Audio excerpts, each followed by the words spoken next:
Please enjoy My Nigerian Dream, a youth technology entrepreneurial and art exhibition from the Ministry of Youth and Sports Development in partnership with I Choose Life Foundation.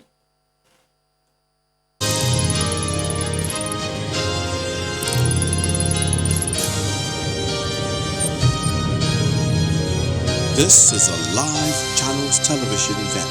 For youth the truth to know, in love and honesty, to grow and live in just and true. Great lofty heights attained, to build a nation where peace and justice shall reign.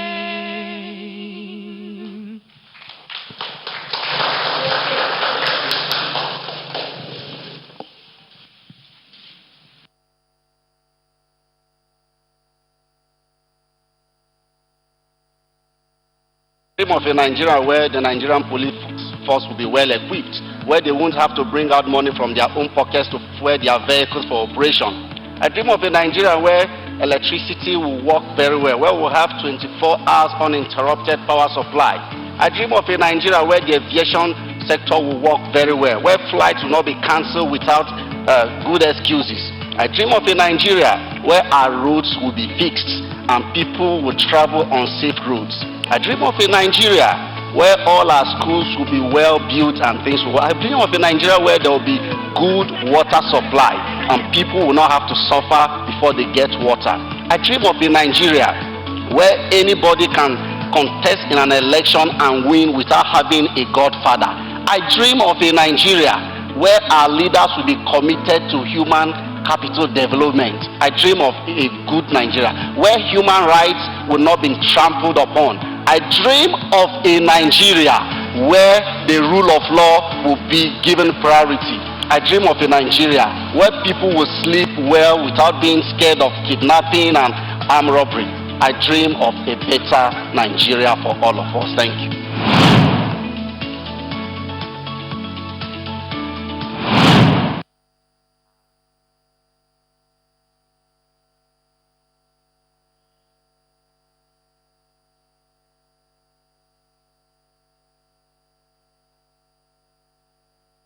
Independence anniversary in the spirit of the Nigerian youth. Nigeria's greatest asset are its young people. We have a vibrant, resilient young population who are doing exponentially in arts, technology, entertainment, sports, and much more. And irrespective of the economic situation, Nigerian youth have thrived in various fields across the world. Let's talk about Arotile, who recently won the Bill and Melinda Gates goalkeeper. Let's talk about Lauro Luchevanjo. Let's talk about Lawa Hamza. And let's talk about so many more Nigerians. Distinguished chief guest, my name is Jibril Suleiman Zakiri, aka MC Big Boy, and I wish at this juncture to have my co-anchor to. And my name is Stephanie Onishi Adams. I would like to welcome each and every one of you here. For those of you who are joining, of course, from your TV stations, from those of you who are connected via social media, and of course, I would like to recognize our audience across Nigeria. Ladies and gentlemen, if your hands are not too busy, please put your hands together for our audience in Kano State. Our audience in Kano State on standby. All right. I'm sure they're doing well. And please put your hands together for our audience in Lagos State. Hi. Good to see you. Ladies and gentlemen, last but not the least, I'm taking you down to the south. We have our audience in Port Harcourt, River State. Hi, Port Harcourt. Okay, we're having a little bit of a glitch. Okay.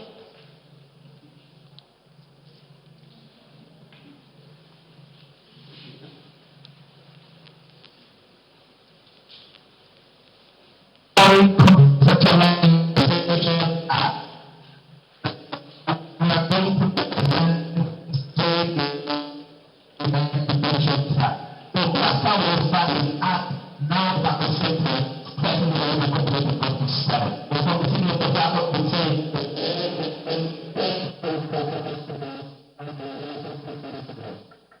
All right, thank you. Of course, we had some glitch, but our audience in Port Harcourt are on standby, and we have a great artist right there at the location. So right about now, he's going to be sketching something, and intermittently, we're going to be checking on him to know how he is doing. Thank you very much. May I use this opportunity to acknowledge and announce the arrival of some very important personality. First on my list is the Honorable Minister, Minister of Youth and Sport Development, Mr. Sunday Dari. Sir, you're welcome. Please put your hands together for him. Equally is our mother, the Honorable Minister of Women Affairs, Dame Pauline K. Talent, OFR, KSD. Ma, you're welcome. Please put your hands together. Equally, we have Chief of the Air Staff, Marshal Sadiq Abubakar, who is here ably represented by Vice Marshal Oladayo Amao, the Chief of Policy and Plans, Nigerian Air Force, who is here in company of Commodore Ebikuli Daramola, Director of Public Relations and Information of the Nigerian Air Force. You're welcome, sirs. The parent of our dear flying officer of blessed memory, Arotile, flying officer, Engineer Mrs. Akintunde Arotile are here. You're welcome. You're welcome. You're welcome. I'm evening to say acknowledging and announce the arrival of the Permanent Secretary of the Ministry of Youth and Sport Development, Mr. Gabriel Aduda. Sir, you're welcome. Other distinguished and esteemed guests here, members of the press, I said, ladies and gentlemen, please. All right, right about now, we'd like to start this event with a proper opening remark. And of course, permit me to welcome a young, vibrant lady who is contributing her quota to the development of Nigeria. Ladies and gentlemen, if your hands are not too busy, please put your hands together for Miss Valerie Enekwe.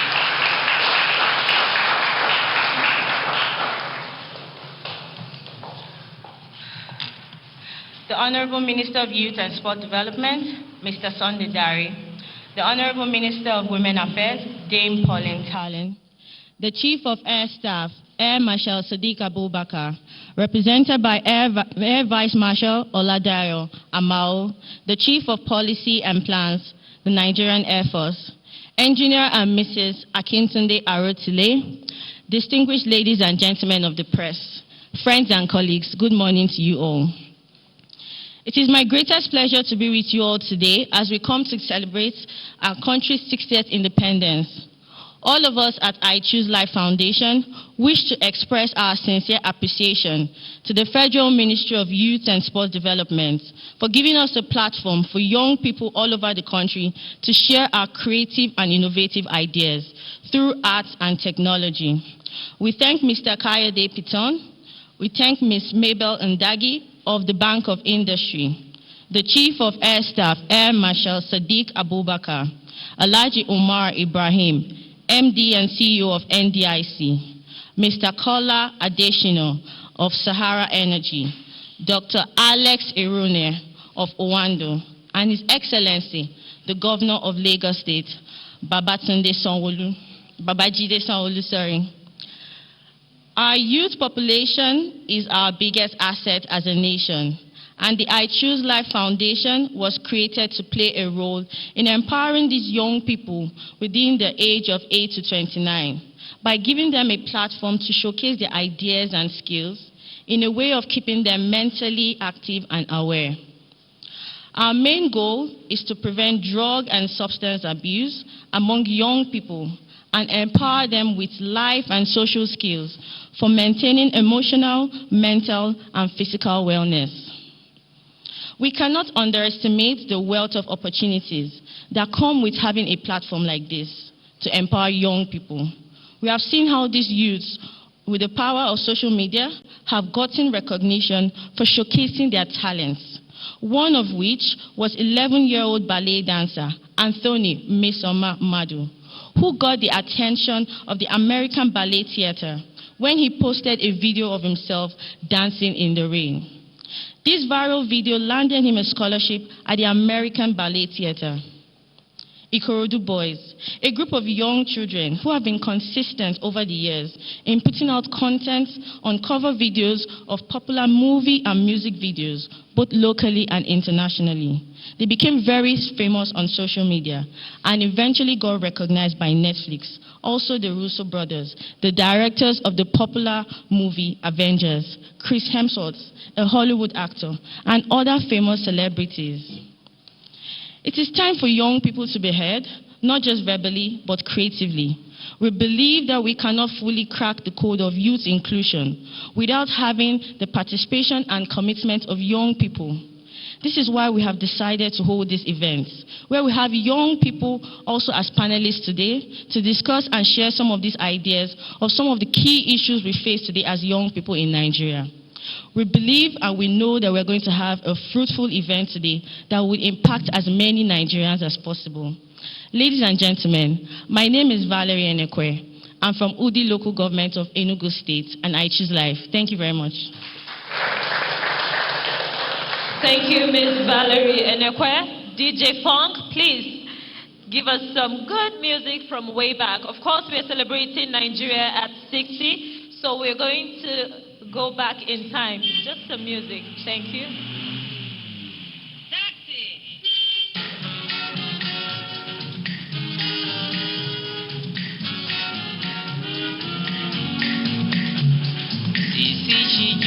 I'm sure many youth are here. Can we recall this song really very well? Our Nigerian youth. If you can recall it, let me have the name of the music, please.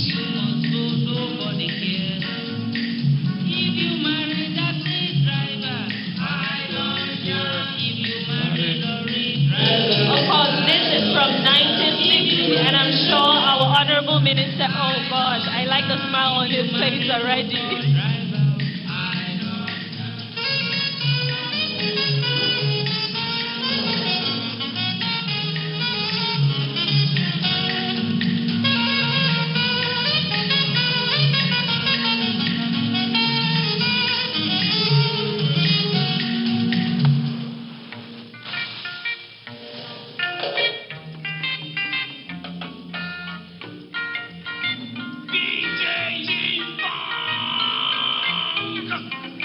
Then this is another music. We are reminiscing what transpired from the 1960 to date as regard music in Nigeria.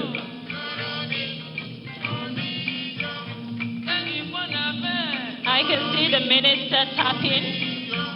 He is enjoying the music. I can see the Minister of Women Affairs as well. Together with the Mr. Amao, a Vice Marshal, his legs abusing, doing it, reminiscing the music of the night. You're welcome, doing it. Thank you very much, DJ Funk. All right, right about now we are going to have a conversation with the Minister of Youth and Sport.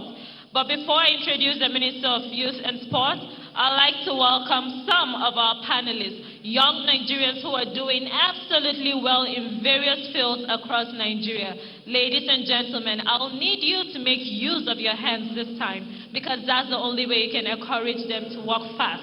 Put your hands together for Ms. Valerie Enekwe, Human Resource and Communication Strategist and a representative for I Choose Life Foundation. Joining her will be calling on an iconic musician. Of course, those of you, we all know, we'll be calling an iconic musician, a UN ambassador, and someone who has been contributing through original artwork. Ladies and gentlemen, put your hands together for Wajay.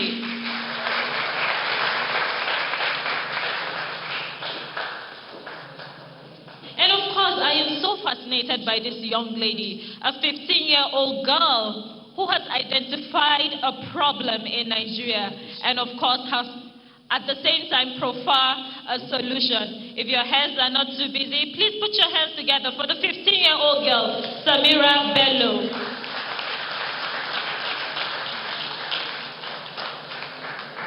Nigerian youths are versatile, right? They are resilient, right? I need you to answer that. Are Nigerian youths versatile? resilient. I don't know how this man does it, but he is a doctor in the morning and an artist in daytime. Please put your hands together for Dr. Fola David.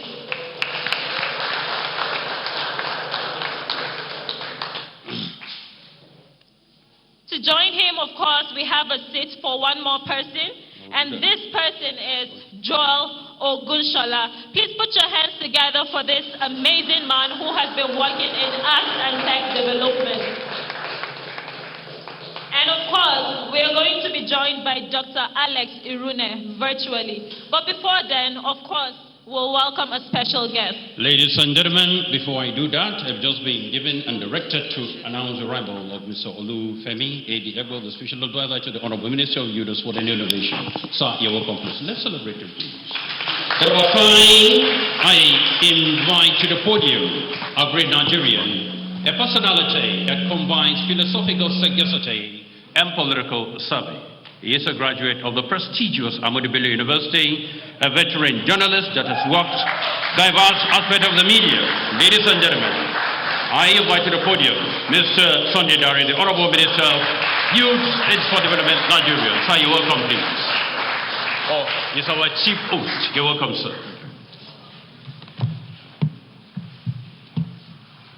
Thank you very much. I choose life. What about you? I choose life. What about you? In fact, I have chosen life. What about you? You don't sound as if you have chosen life. I choose life. Thank you very much. Good morning, everyone. It gives me great pleasure to be here this morning. It's not about the size, but about the quality of representation. I believe the youth in this hall today represent the vast millions of our youth across this country. And as we speak forth today, as we celebrate the talent, the resilience, as they said, of our youth, their innovative minds, their creativity, I'm sure the world will ring out loud and clear that this country is taking note, this country and this government is doing something, and we're working out strategic partners that will join us on this journey. Once again, let me welcome everyone to this event this morning. Let me welcome first and foremost my dear sister, who is a mother of all women, young girls, old women, families, Dame Pauline Tallen, Minister of Women Affairs. And I wouldn't leave her without giving you an anecdote. Barely 1 week after we were all sworn in as ministers, I needed to make my first important trip out of the country concerning football. And it had to do with women football, hosting the women football in Nigeria. And I needed someone who could go with me as an advocate. And I sought Mr. President, the Minister of Women Affairs, to follow me to Zurich, the FIFA headquarters. He followed me. And after we got there and they listened to us, the FIFA leadership decided that Nigeria deserves a chance to host the Female World Cup. So we have been partners in progress. We've been partners in progress, working to create opportunities for youth and women. And I know each time I talk about the youth and I don't mention women, I get a nudge, a reminder from her to say, what about the women? I've also learned from her, whenever she talks about women, I call her and I say, what about the youth? This government is working to create 10 million jobs for youth and women in the next 12 months. Several ministries, Ministry of Youth and Sports Development, Ministry of Communications and Digital Economy,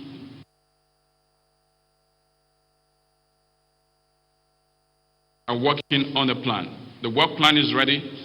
The budget has been approved, and I do assure you, before the end of this month, the programs will be rolled out at various levels, and I want to urge all our youth to apply themselves to that process.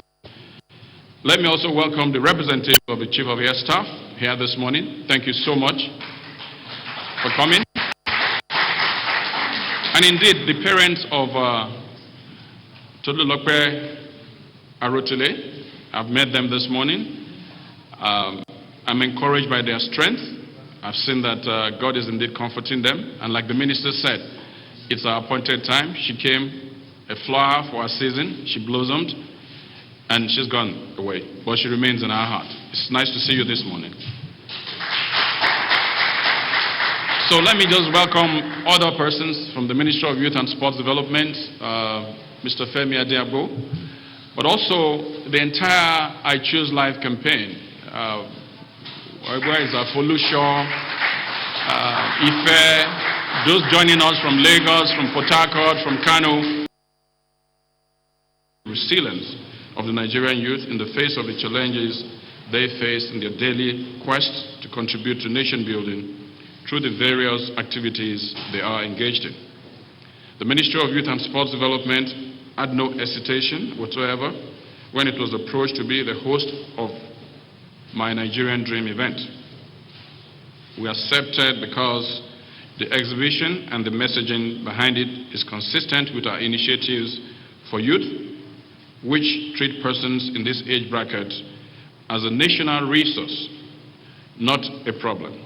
A resource that needs to be harnessed for the value and the benefits. The Nigerian youth already have distinguished themselves and are doing that on a continuous basis as hardworking. They have made marks for themselves in all spheres of life, including areas like sports, entertainment, medicine, technology, emerging fields like robotics, artificial intelligence, and digital products. The youth have indeed given cause for Nigeria to believe in our abilities. This government of President Muhammadu Buhari believes that investment in the talents, the skills, the innovative ideas and enterprise of our youth is key to unleashing their potentials and turning them into wealth creators, hence the establishment of the Nigerian Youth Investment Fund, NYIF. The sum of 75 billion naira in 3 years was approved by President Muhammadu Buhari, a president who has continued to demonstrate his belief in the resourcefulness and the talents of Nigerian youth. Mr. President believes in your dreams, Nigerian youth, and has always given massive support for every project and initiative that is for the Nigerian youth. This productive spirit we also talk about the Nigerian youth remain unbowed in the trying conditions during the COVID-19 pandemic and the lockdown. Normally, youth is the stage when the individual is bursting with energy that must find expression and release. So the mental pressure on our youth, we saw it come under pressure during the lockdown. Consequently, we learned that it is important to involve the youth in the very important discussions around mental and emotional wellness, especially in the post-COVID era, as the organizers of today's event have rightly observed. In response to this, during the full lockdown, COVID-19, the ministry partnered with I Choose Life Foundation to launch a campaign against illicit drugs and substance abuse among the youth. And that program drew about 227,000 impressions virtually.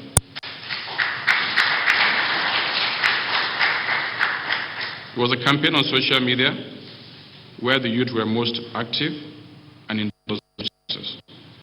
The response from this target population was validation that they should be included in discussion about what affects them. Lessons from that campaign included that the youth are able to mobilize and galvanize themselves to a national cause when given the opportunity and the right lead. The Ministry of Youth and Sports Development realized that it was not enough to tell the youth to stay off drugs, but it was also imperative to keep the young population actively and productively engaged.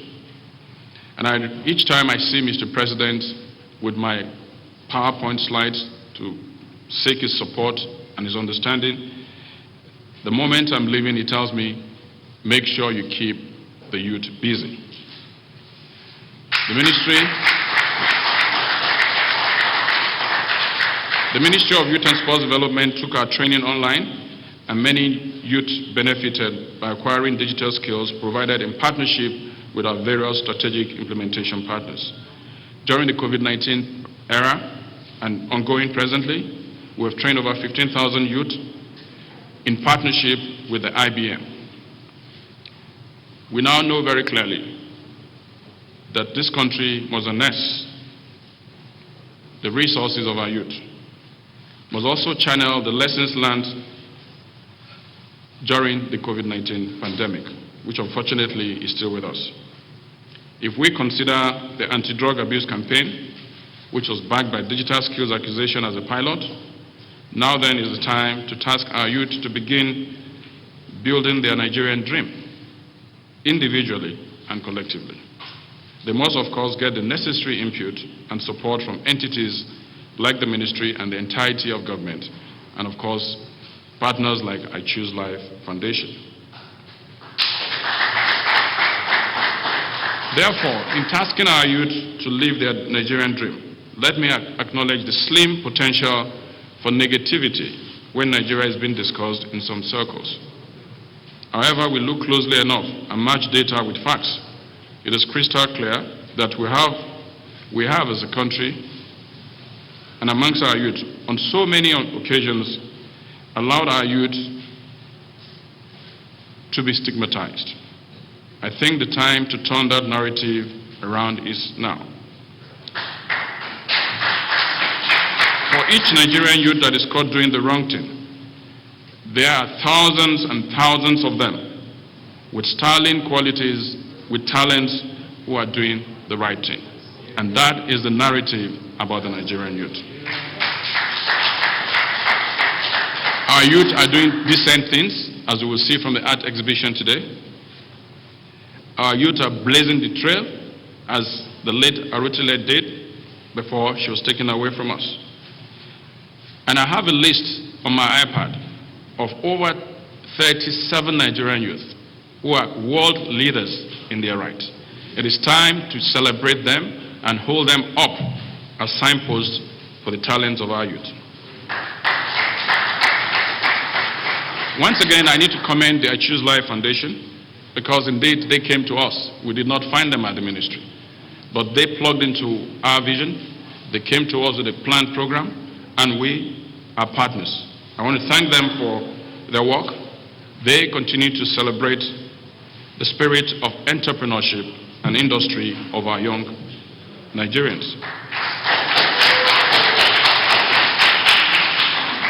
And I invite other similar organizations to take a cue from I Choose Life and partner with us, the Ministry of Youth and Sports, not only to celebrate our youth, but also to come up with programs such as this that will give our youth visibility, that will serve as a platform for our youth to discuss the issues that affect them, but also that will offer government the opportunity and the window to have a conversation.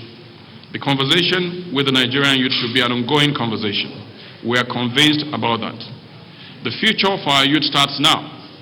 The future for our country starts today. Let me just quote what Mr. President said sometime last year. He said, in about a decade or so, the greatest resource of this country will no longer be its oil resources, but it will be the talents, the skills, and the energies of our youth. This morning, we recognize that fact.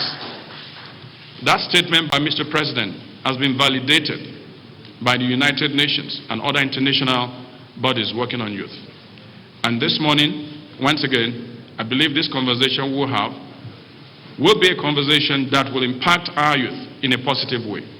And that beyond this event today, we'll go out, all of us here, those in Port Harcourt, those in Kano and Lagos, will serve as ambassadors for our youth in this country. But beyond that our youth will henceforth apply themselves to the opportunities made available by the public and private sector.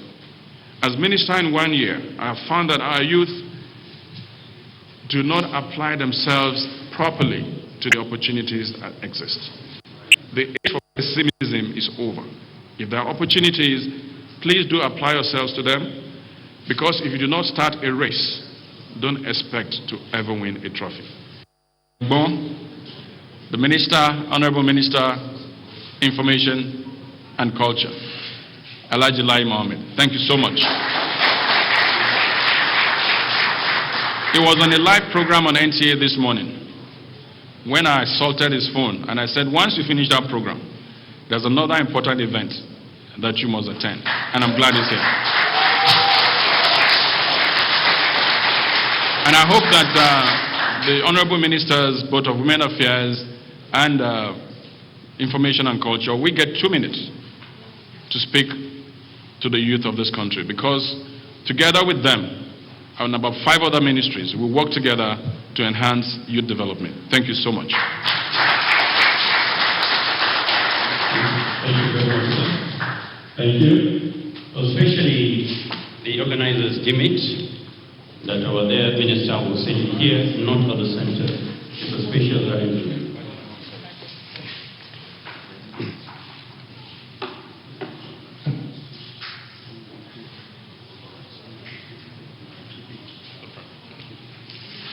Thank you very much.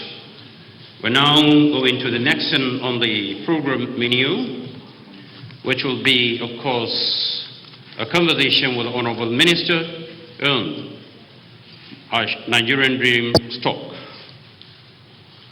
We have some personalities in here, and I may wish to ask Ms. Valerie Enekwe the first question in here.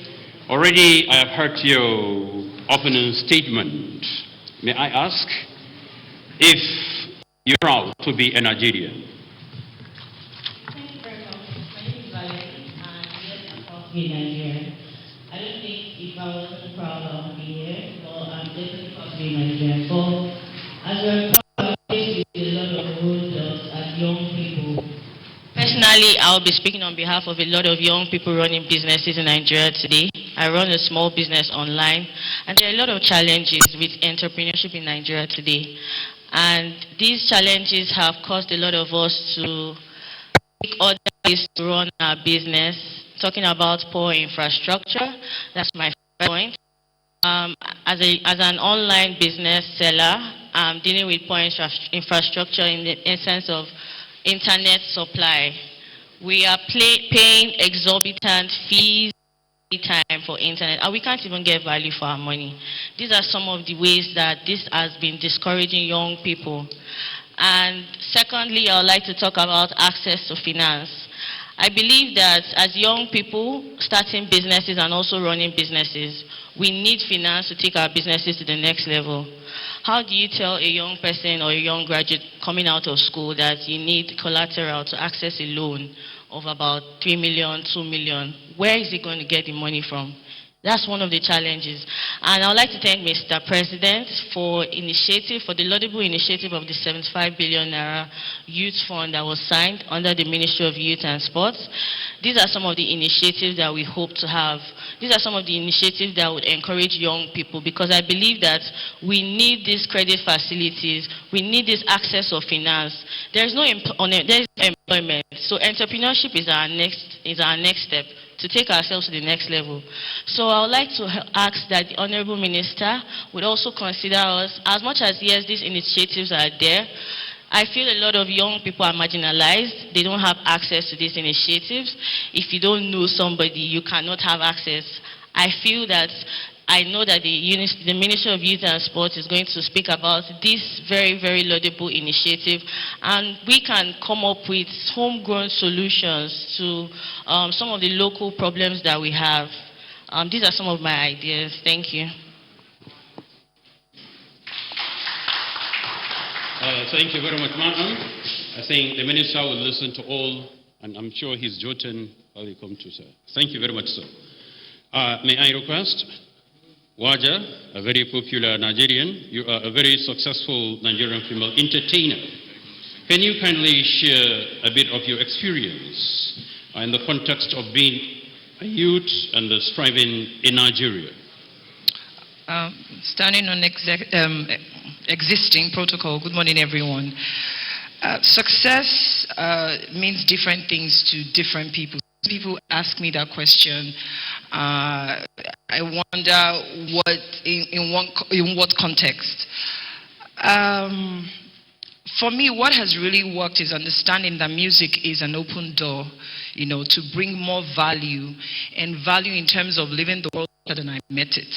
Now, in terms of my journey, the things that I've discovered that are sort of a challenge, especially when it comes to young people these days, because I get a lot of DMs, I get a lot of emails from young people who want help.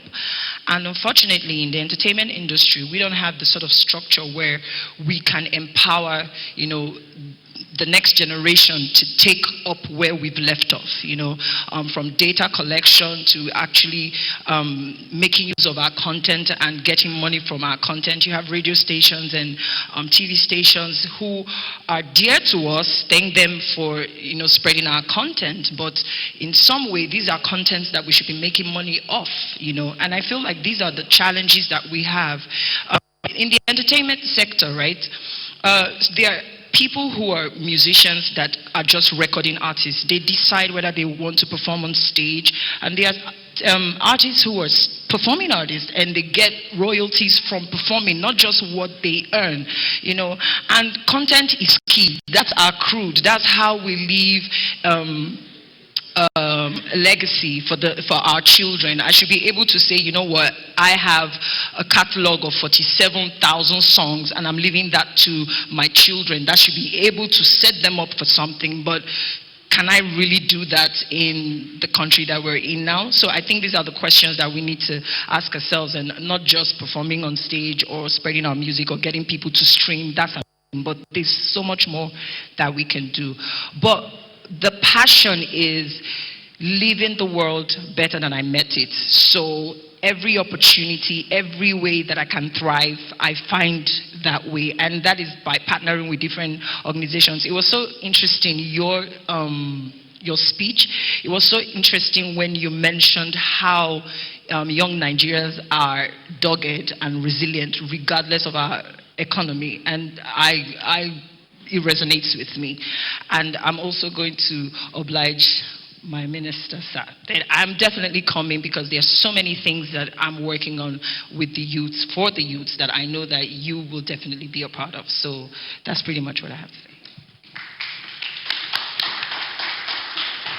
Thank you so much for that. Okay, we'll return to the panelists, but for now we need to check on our audience across Nigeria. So can you please take me all the way to Kano virtually? Take me to Kano, please. Okay, looks like they don't want to take me to Kano. All right, so can you please, Doctor?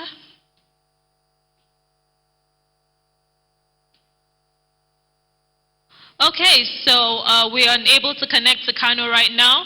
They have decided to take me to the south. Interesting. Hello, Port Harcourt.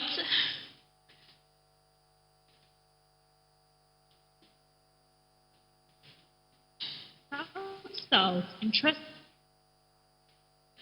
I have always wanted to travel around Nigeria, and I'm traveling virtually right now. Port Harcourt, we don't have sound. Doctor? Okay, so before the sound comes on, of course, we have Pascal. Pascal is right there, as you can see. Pascal is attempting to create a masterpiece with the shortest time right now. That's to tell you how Nigerians are amazing. And if you look around you, you'll see a lot of beautiful artwork. When I Choose Life Foundation did a call for submission, they were expecting about 60 artwork, but of course they got over 150 artwork. And the most fascinating one is from a young lady, a 15-year-old girl from Maiduguri, Borno State. But that we'll come back to. As you can see, Pascal is designing, creating a masterpiece. I can't stop when you stop. Alright, so if my on your mic.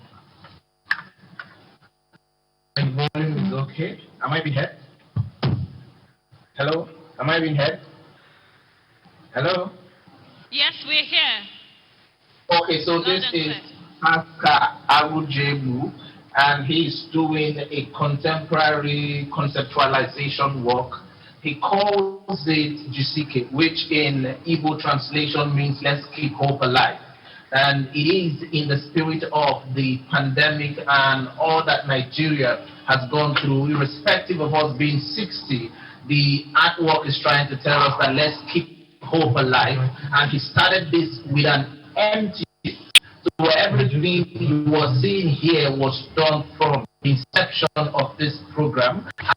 It is only him that can interpret what the eternal one is true. So we cannot really tell what he's doing or through with the work. It is really a walk of amazement. He explains what he's doing. He's using candle smoke and he's using brush. A walk of amazement and wonder until he explains what he's doing. He's using candle smoke and he's using brush and a drawing pad. So this is all I have seen him use here. So this is one of the most amazing work I have seen. And this is truly, truly, truly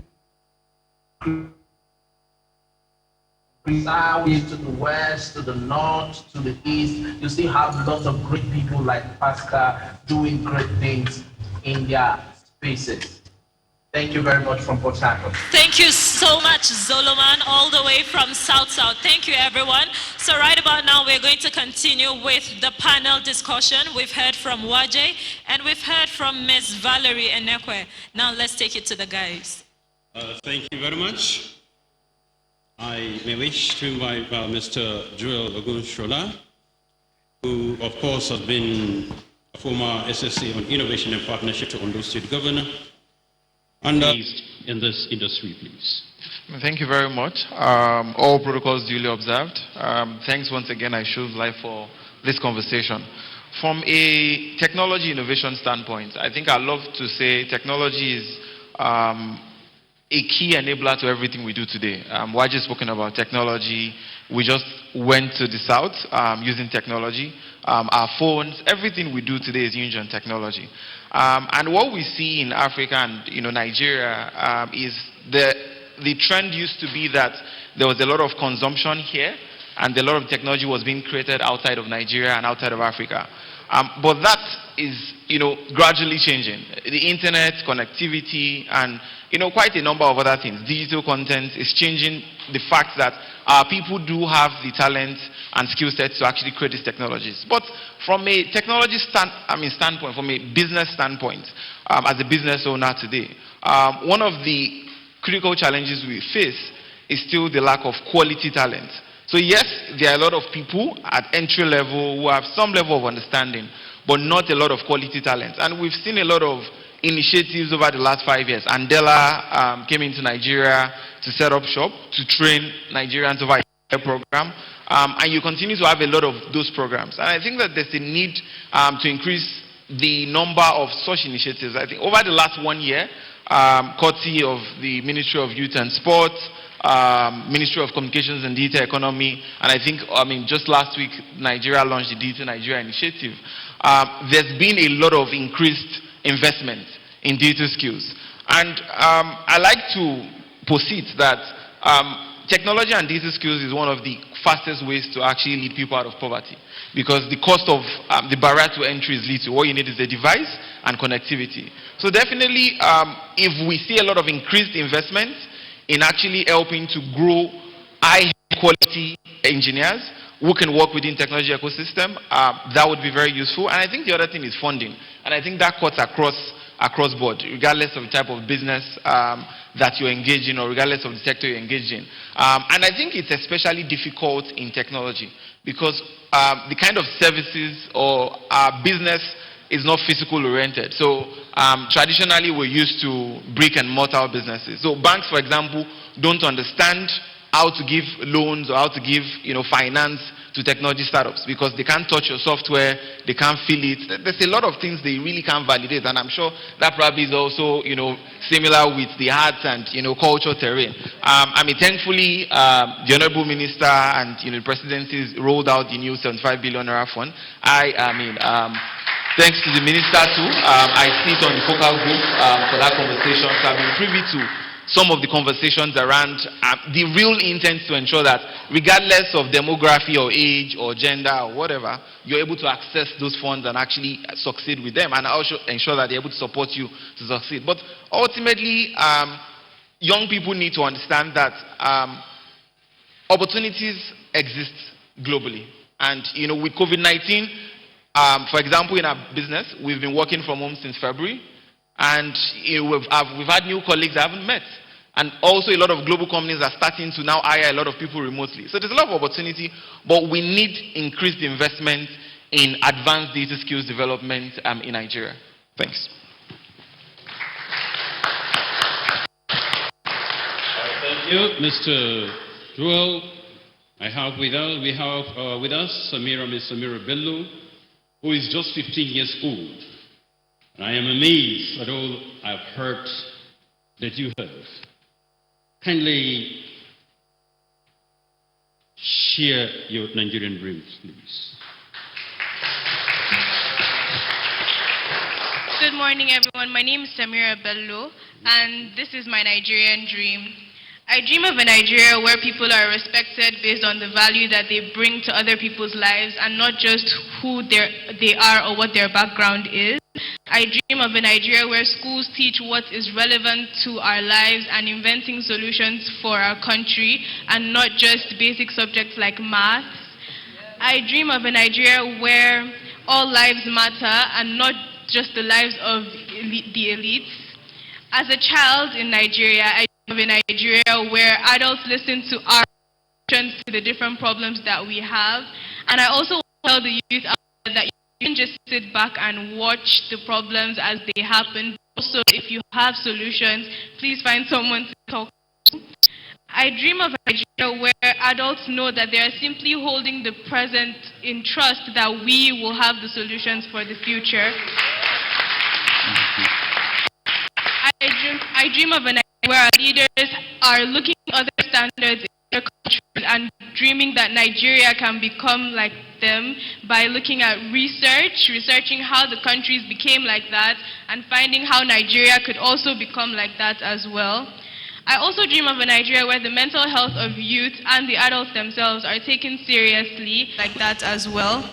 I also dream of a Nigeria where the mental health of youth and the adults themselves are taken seriously, which is why I created an app called Kira, which is made mainly for the mental health of youths, and it serves as a telephone service where youth can call in if they need someone to talk to. Thank you. Thank you very much. We have on the list doctor by profession, Dr. David. By the day, he's a doctor, but at night, he's something else, an artist. He's an artist. May I ask, how does that work? Thank you very much. Hello, everybody. Good morning. My name is Dr. Fola David. I'm a medical doctor. I work in a general hospital in Lagos State. I'm also an artist, a visual artist. So I paint and I draw. And people always ask, how have you been able to do this? For me, it was just something that happened because I felt like I was in medical school when I started drawing, first of all. So I didn't go to school to learn how to draw or anything like that. And I started drawing in medical school. I was intrigued by art, and I felt like I could do it. So I decided to look around me and think about the things that I could do to facilitate my dream of becoming an artist. And it happened. And I made sure that I didn't let anything, deter me from what I wanted to do.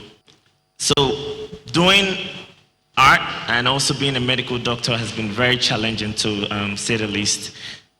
Having to be at the hospital is like a constant job, you understand? You have to be there for your patients. You have to understand what they're going through and do everything you can as a physician to help them.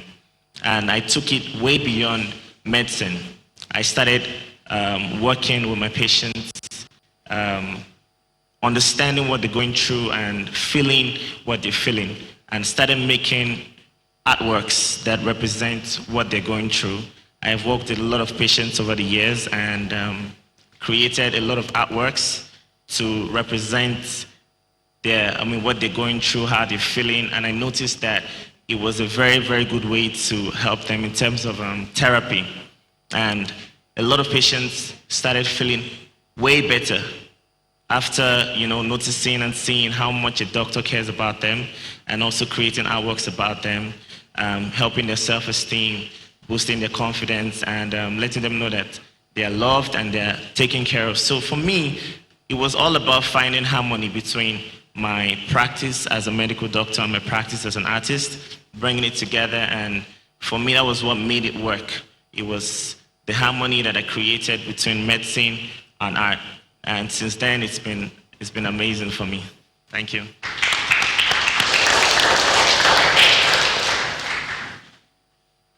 Thank you very much. And virtually, we are going to Lagos State, where Dr. Alex Eroni will be joining us virtually, please.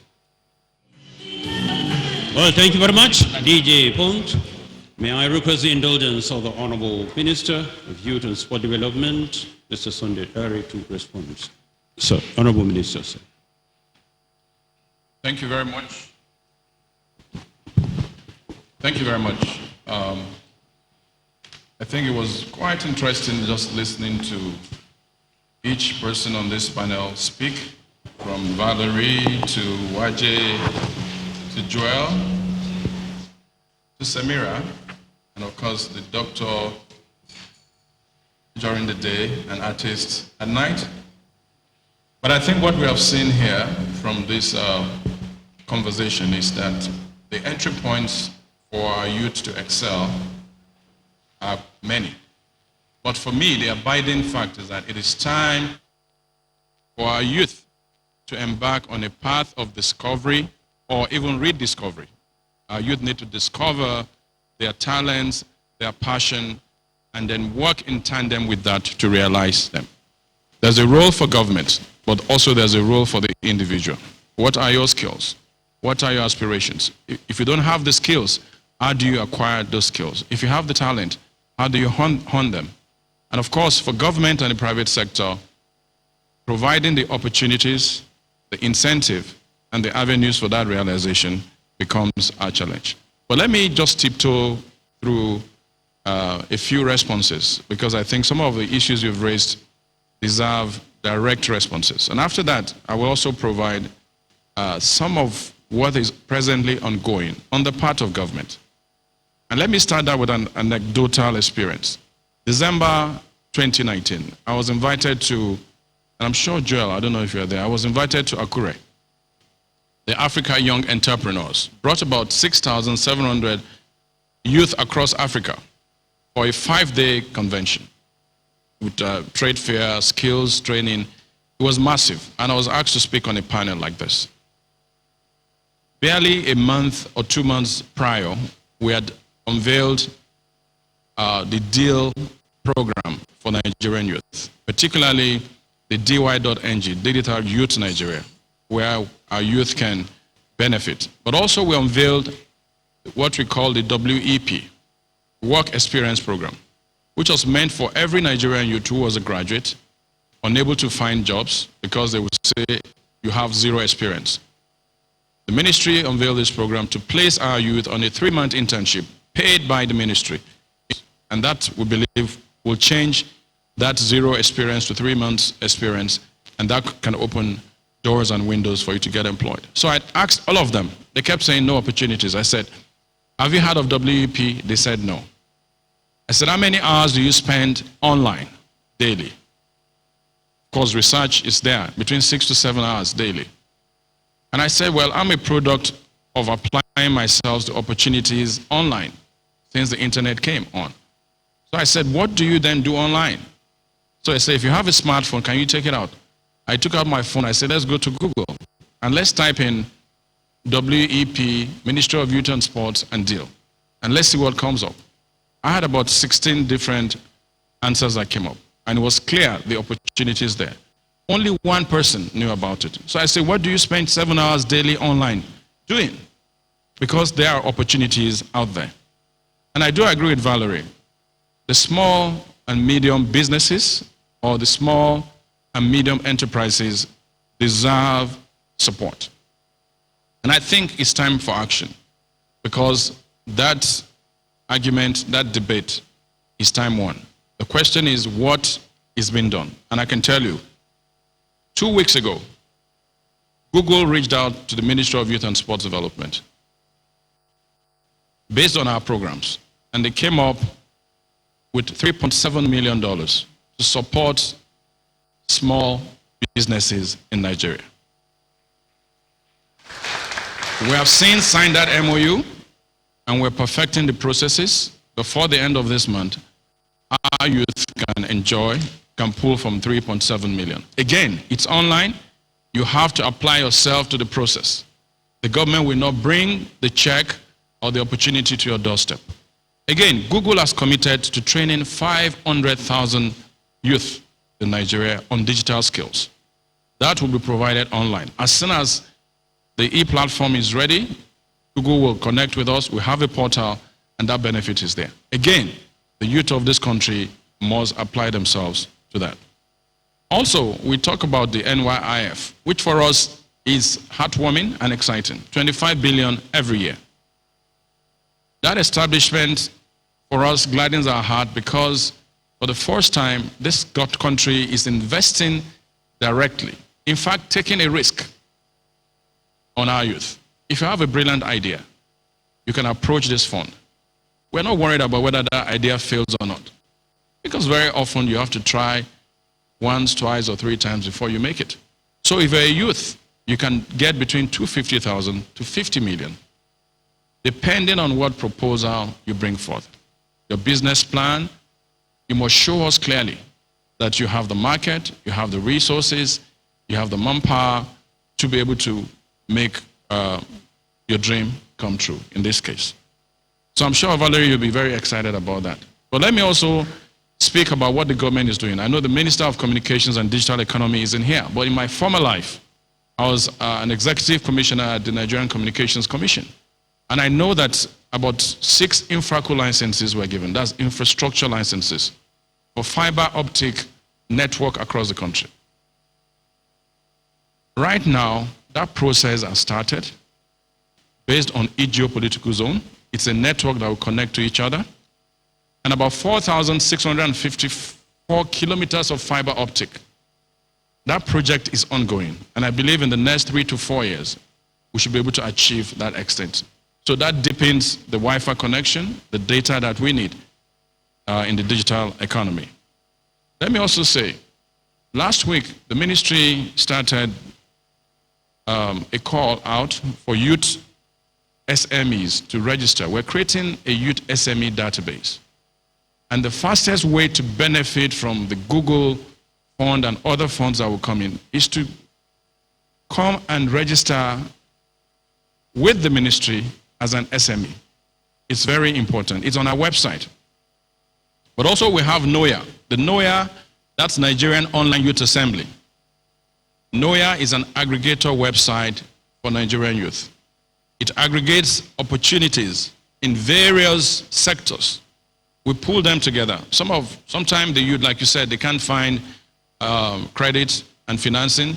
They don't know where the opportunities lie. We have a team that just goes around the web and other contacts, and these opportunities are there on NOYA. So I want to say NOYA is an aggregator website. Our youth can go there and find different kinds of opportunities. Now, finally, Valerie, let me say this. We have found that most youth businesses do not last more than 6 months to 1 year. Basically because most of our youth do not have the requisite accounting or business experience, the very fundamentals of business. And that has been a problem. And that's why most commercial banks are wary But what we've done is that we are planning to make sure that before you get funding from NYIF, there will be a 1-week online training. We've developed the model on business management and basic accounting. We believe that will help you to manage the 5 million, the 2 million, the 20 million that you get. And that's what's been done everywhere. You provide this necessary training before you get the funding. Waji, you have a compelling story. And I'm sure that many people here and our youth have read that story. But I know that your story is a journey. That is to say, for every of our youth, there's no overnight success. It's never overnight. You must pay certain dues. So when you graduate as a youth, and then a few months later, you print a business card, ABC Consultants, and you are the chief executive officer. Excuse me, what experience have you had? I'm saying that we must, as youth, also seek for grounds to develop our skills. Because Waje, she sings well, but I'm sure you know her story. And I think from what you're doing, you can also mentor so many of our youth, because we also need mentors for our youth today. Joel, yes, technology is an enabler. It's clear. We knew about it in a passive sense, but COVID-19 pandemic brought that home clearly, that technology will continue to dominate our lives for a long time. There's a digital skills gap, not just in Nigeria, but on the African continent. Like I said yesterday on channels, there are over 220 digital tools that can be created. So we need to train our youth, give them the skills to be able to develop these digital skills, and then they can get jobs. I said there's outsourcing. You can have those skills and work for a company in the UK, in India.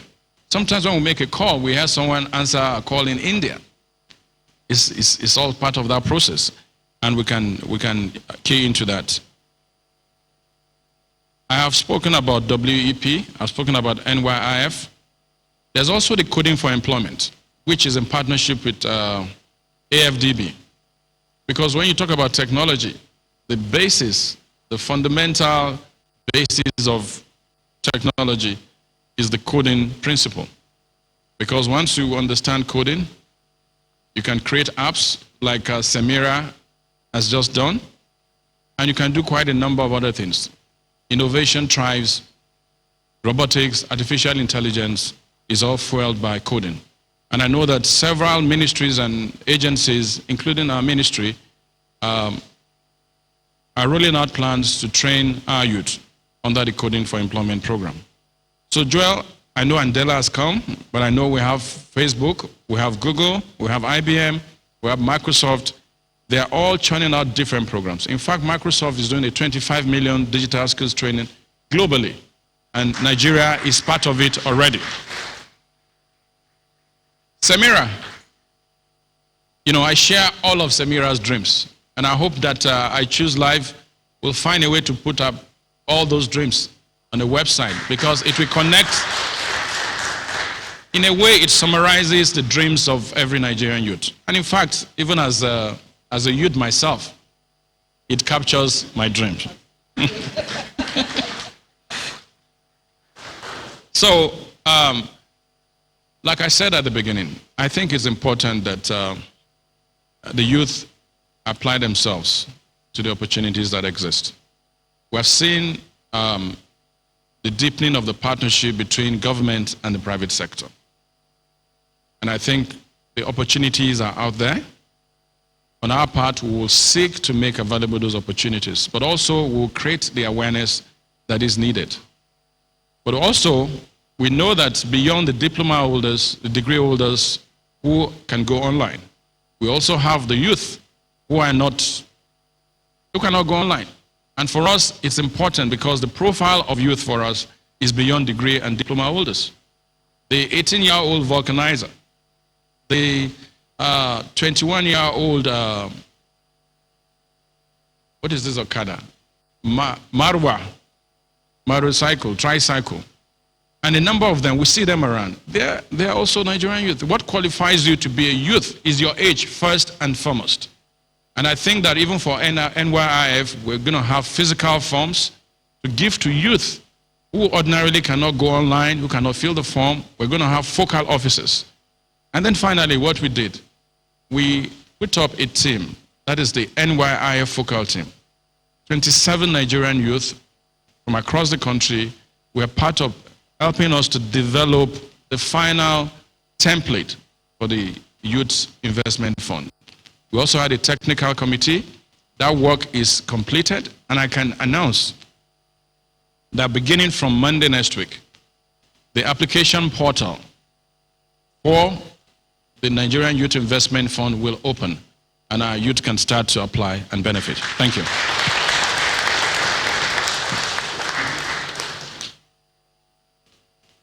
We ask if Mr. Alex is ready, please. Music voice.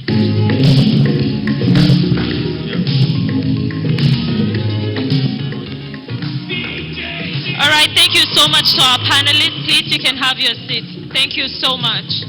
Thank you, Honorable Minister.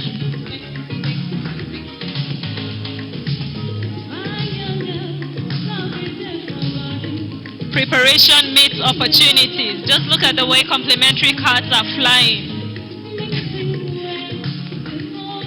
Thank you for taking us back to 1980s.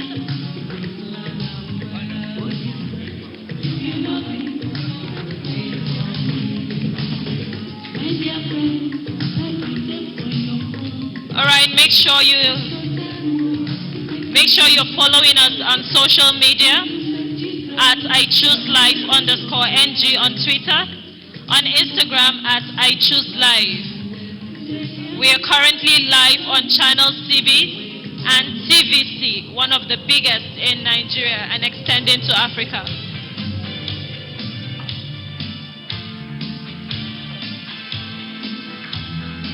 I also like to use this opportunity to welcome the Honorable Minister of Information, Mr. Lai Mohammed. Please put your hands together for him once again.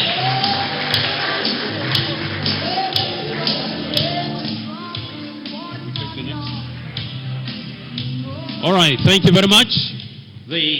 Jackie.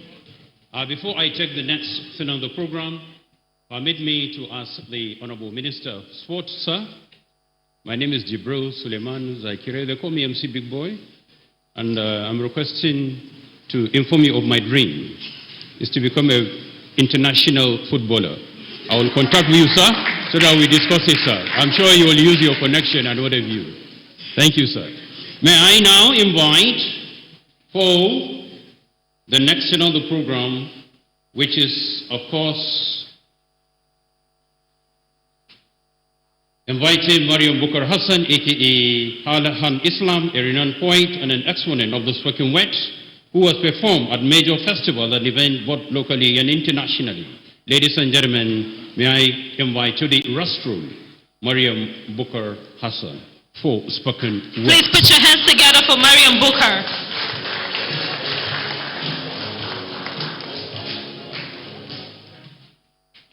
Good morning, distinguished ladies and gentlemen. Permit me to stand on already existing protocol.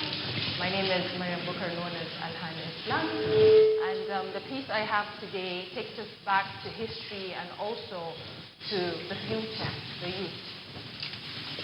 To speak about my country at 60 is to conjure up the ghost of a warrior, an Iroquois tree that survived the axe, stood tall in the forest and survived the axe, with broken branches that answers questions of vulnerability, with falling dried leaves, creating a pathway leading to my heart, me, a citizen of a country whose hope lingers like the life of an antelope who wakes up every morning with its heart beating out its chest because it knows there is a cheetah out there. It must outrun, else it becomes prey. Praying every day that somehow we see the light and hope for the nation. To speak about my country at 60 is to recall handshakes between the Princess Alexandra and Sir Tafawa Balewa in the 1960s that hold promises of generations, aspirations of what it is for a dream to come true, and answered prayer. To speak about my country at 60 is to revisit the selfless words of Sir Nnamdi Azikiwe in 1959, where he said, "For 25 years of my life, I have fought for the freedom of Nigeria. Nigeria will obtain independence on the 1st of October 1960, and it makes no difference who becomes Prime Minister, whether be it Tafawa Balewa, Awolowo, or myself. So long as Nigeria is free, I will be satisfied." To speak about my country at 60 is to celebrate the largest river in West Africa, the River Niger, that holds the name Nigeria at its core. To speak about Nigeria at 60 is to acknowledge the resilience of the youth. So when a youth says, "I love my country, I love my country, but, because," words have signifying doubt yet serving as a seal to conviction, like, "But I forgive my kinsmen, and for my country I will represent," like, "You broke my heart, but I still love you," with all the pieces that looks exactly like that on the map of my country that connects us, yet most mistake it for scars, causing upheaval, digging up stories of injuries like, "But I wish to be taken back to days when the 521 ethnic groups, the over 600 distinct languages represented love and diversity, when animosity had no room, so we collectively put it out of the house," like, "But I wish to be taken back to days of the pyramids that was made up of the promise that earth did keep to us, and ours flourished with life that skyrocketed our economy, the groundnut pyramids." Our ancestors are gone, but we are not. Their time is over, but ours is now. We cannot go back to days of glory, but we can conjure up its ghost for inspiration. We can resent this government. We can resent this administration and the one to come. But if we do not engage in the process, hold ourselves accountable, Nigeria will never be whole again. As I will always say, government cannot do it alone. It is an entity. Without all of us, it becomes an empty thing. And only through partnerships and collaborative relationships can there be an accelerated progress towards Nigeria's development. So you see, when I speak about my country, I borrow the words of the Egyptians where they said, "Everything dies, but time fears the pyramids. You and I are the pyramids. So show up in your grace, in your might, in your excellence, in all that you are at the core of your existence. Show up, choose life, because it is time to blow your Nigerian dream." Thank you. Please put your hands together once again. That was amazing. As a gender inclusion activist, of course, I can see the smile on the Honorable Minister's face. All right, right about now, we are going to introduce the Honorable Minister. I'm talking about the Honorable Minister of Women Affairs, Dame Pauline K. Talent, OFR KSG. Please put your hands together.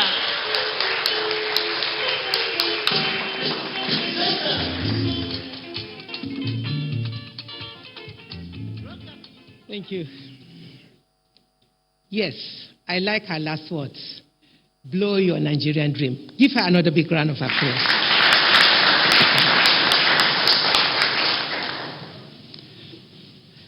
I want to start by thanking my dear brother, our host, the Honorable Minister of Youth and Sports, who has shown remarkable efforts, commitment, resilience to change the narratives of what we want our young youths to be, being the future hope of this nation.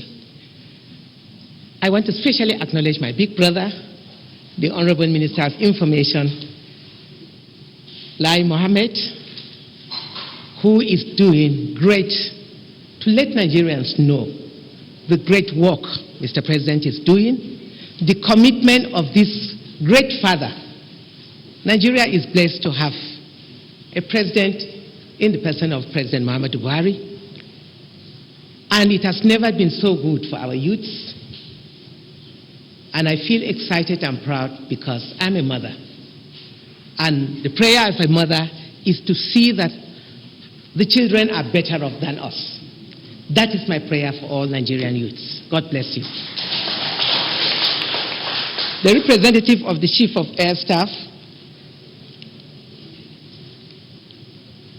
SP Abubakar, ably represented by Air Vice Marshal I.O. Mao, parents of my dear late daughter, Tolulope, Arotile, I admire your courage. I thank God for your faith to accept His will. And I thank you for making yourself available to be here with us this morning. I want to acknowledge all well-meaning Nigerians that are out here to support and celebrate our youths. I celebrate our youths that are online from Kano, Lagos, and Port Harcourt. I celebrate you all. And I celebrate all Nigerian youths. This morning we've seen just a glimpse of the resilience of Nigerian youths, and we're out here to celebrate our young youths who are the future hope of this nation. And I again repeat, Mr. President is very, very committed to issues affecting our youths, because every well-meaning parent, every well-meaning leader should remember to pass on the baton to better leaders. And that's why my brother, the Honorable Minister of Information, can testify that there is no memo that the Honorable Minister of Youth and Sports present on your behalf that Mr. President has ever turned down.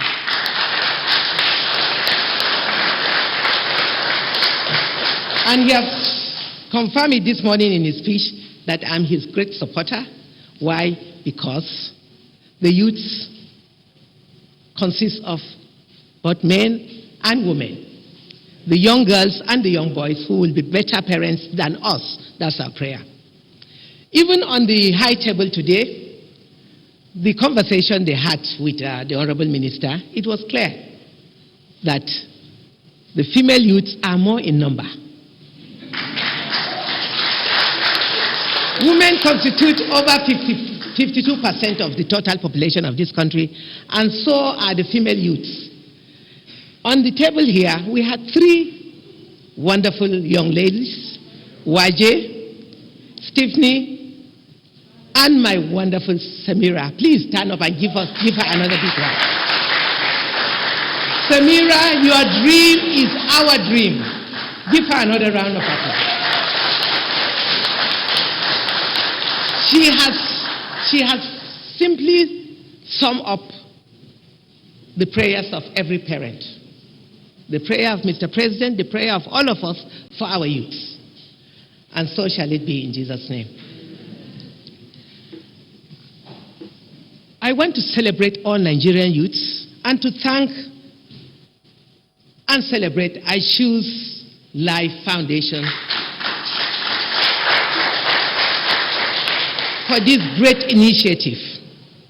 This great initiative that the Honorable Minister has fully embraced and is promoting it with you. Congratulations.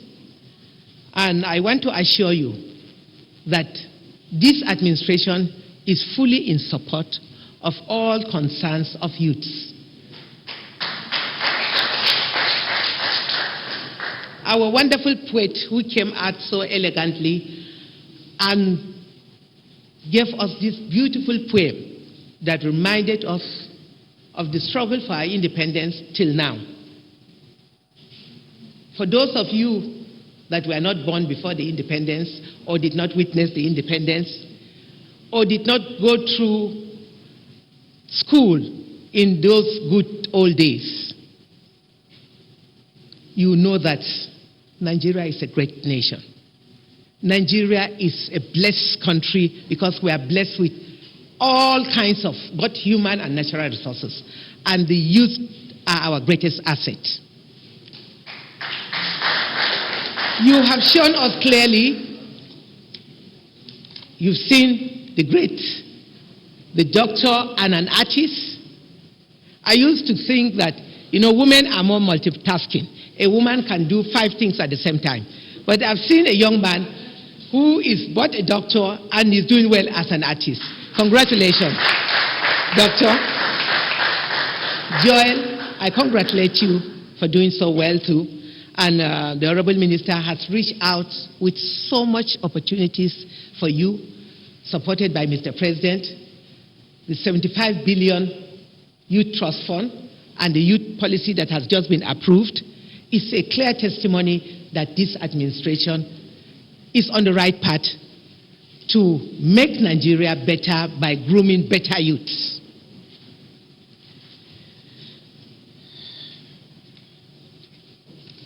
I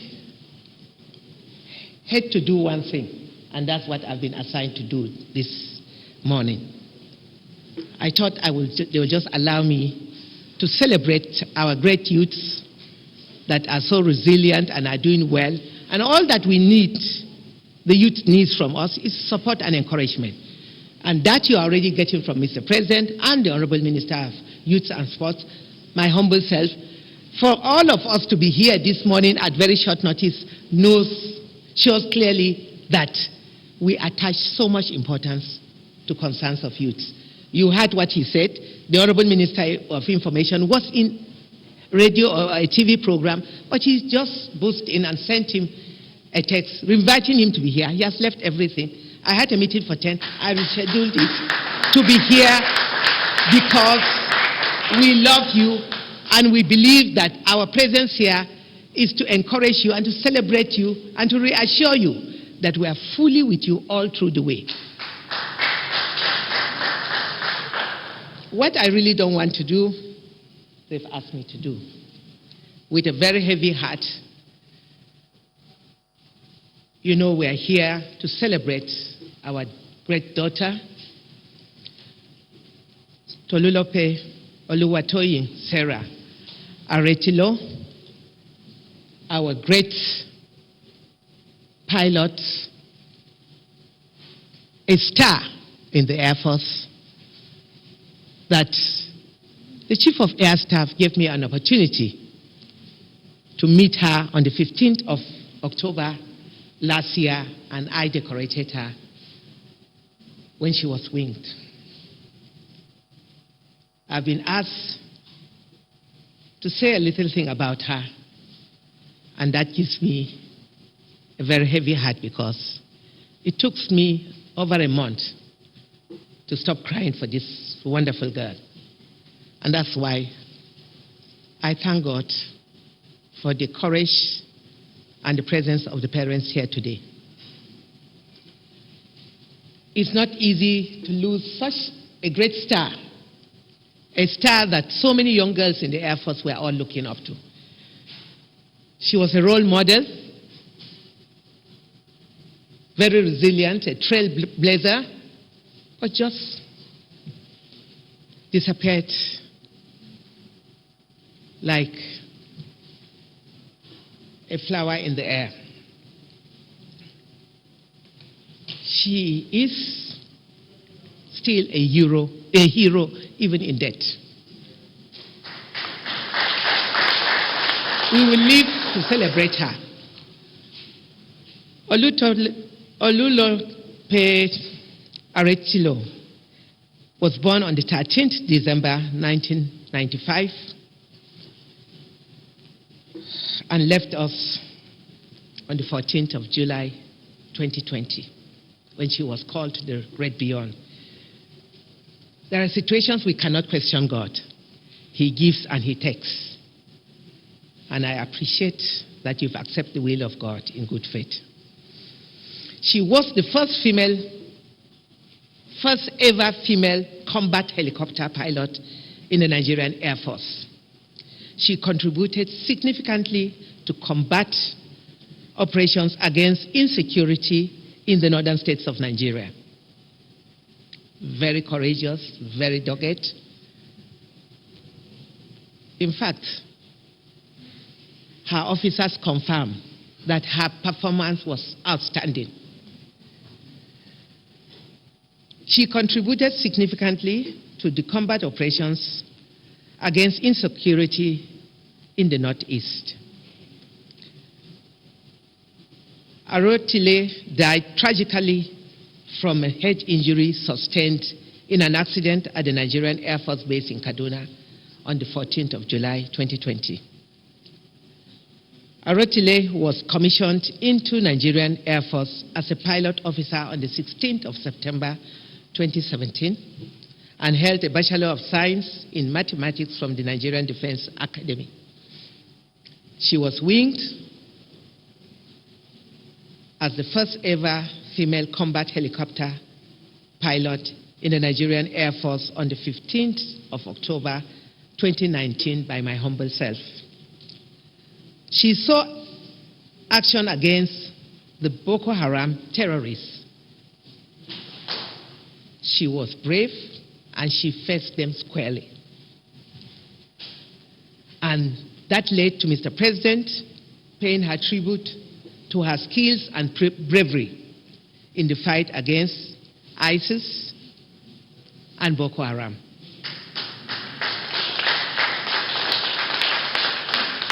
She was known to be very effective, deadly, and fearless.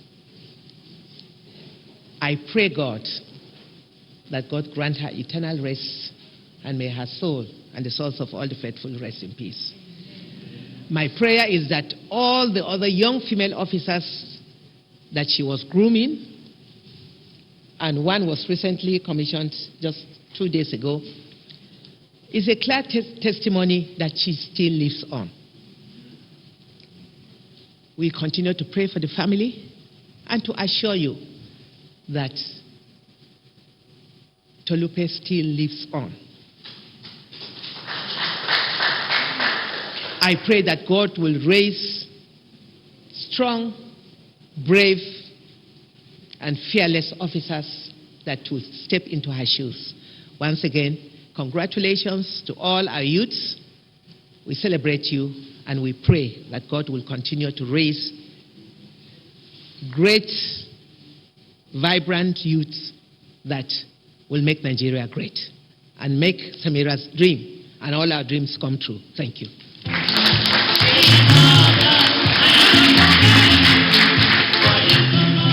Please put your hands together once again. Thank you so much. Tolulope lives on. Please, I'd like each and every one of you to be on your feet. We would like to honor Tolulope Arotile.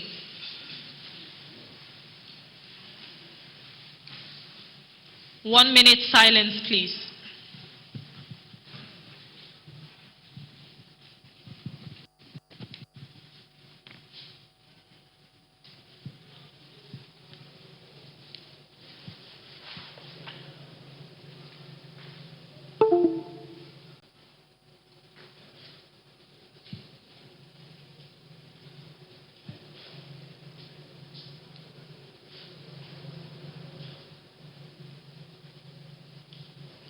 Tolulope lives on. Thank you very much. Please have your seat. All right, thank you to each and every one of you, those of you joining us from Channels TV and TVC. And of course, we see all of you on social media. Please don't forget to use the hashtag #MyNigerianDream and follow us on social media at iChooseLife_NG.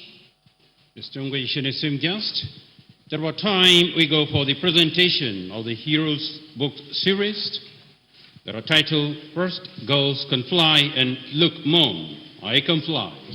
It will be so presented by the Chief of the AA Staff of the Nigerian Air Force, Marshal Sadiq Abubakar, who is here represented by the Chief of Policy and Plans of the Nigerian Air Force, Vice Marshal Ola Dayo Amau. Sir, let's celebrate him. All sides, breathe.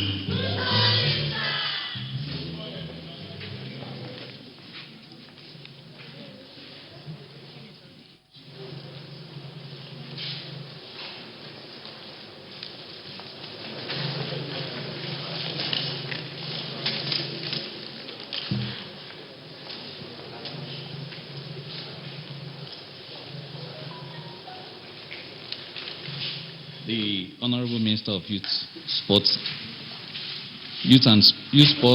Development, Mr. Sunday Dari.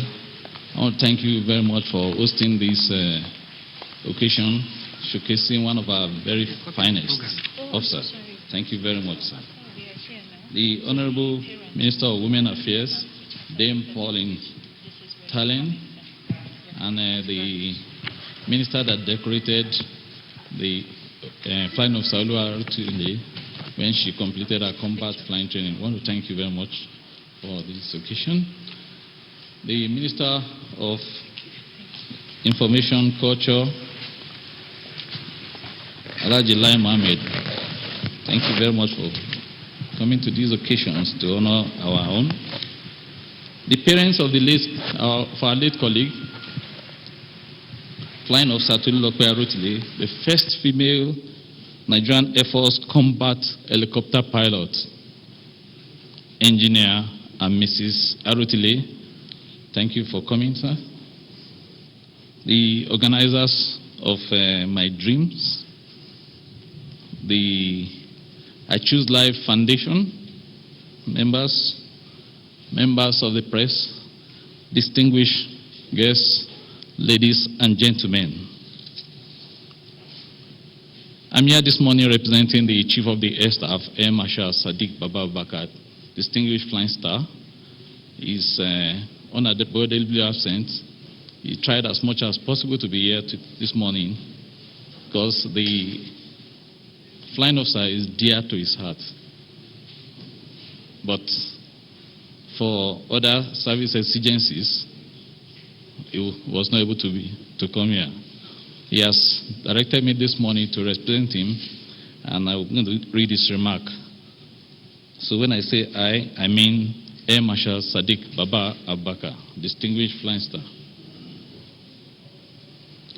Today, just like yesterday, is a special day for Nigeria as we continue the celebration of our diamond anniversary as a sovereign nation. For those of us who have committed our lives to defending the Nigerian territorial integrity, it is a momentous occasion that calls for double celebration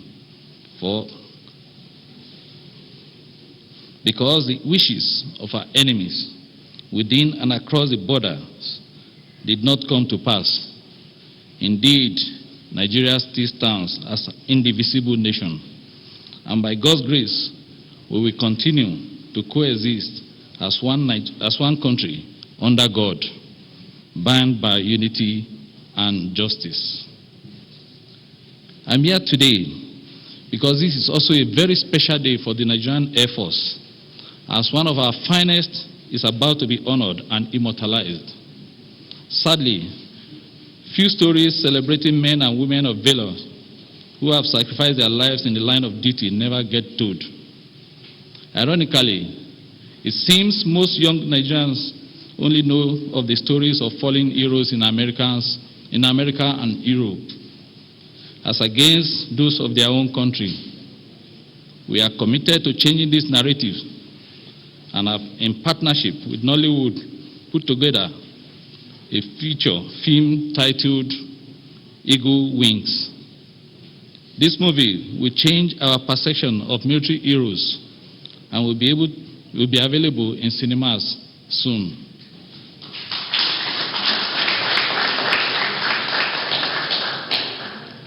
Upon assumption of office as the Chief of the Air Staff, my vision was to reposition the Nigerian Air Force into a highly professional and disciplined force through capacity building initiative for effective, efficient, and timely employment of air power in response to Nigeria's national security imperatives. Under my leadership, the officers, airmen, and airwomen of Nigerian Air Force have displayed exceptional gallantry in the face of so many challenges raised by insurgency, armed banditry, and more recently, the COVID-19 pandemic, which is by far the most vicious invisible enemy of our recent history. In the face of all these challenges, we were devastated by the tragic and untimely passing of our gallant flying officer, Tolulope Oluwatoyin, Sarah Arotile. On Tuesday, 14th July 2020, at the tender age of 24. It was a painful loss that shook the Nigerian Air Force and indeed the entire nation. It is, however, gratifying that since her demise, many young Nigerian girls have personally requested to be recruited into the Nigerian Air Force.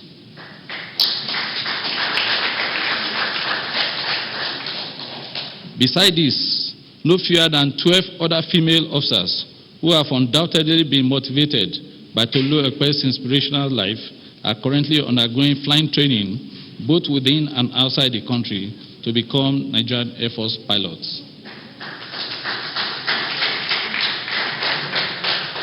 Hence, it could be said that Flying Officer Arotile lives on in the lives of those coming after, just as the ministers mentioned. Permit me to state that the Nigerian Air Force has a long-standing tradition of immortalizing its fallen heroes, which has been further prioritized under the current administration of Air Marshal Sadiq Baba Bakr. The objective has always been to acknowledge the contributions of those heroes towards securing our country, while making sure that they and their sacrifices remain forever fresh in our minds and indeed in the minds of Nigerians.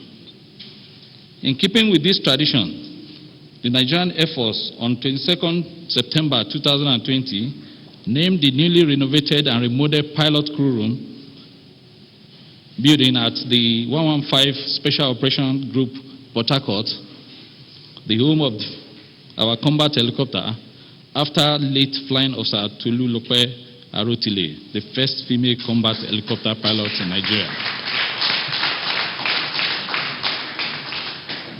Similarly, just 2 days ago, precisely on the 30th September 2020, two newly constructed blocks of 4 by 2 bedroom married officers accommodation at Nigerian Air Force Base, Bilkirtin Road, Abuja, were also named in our honor.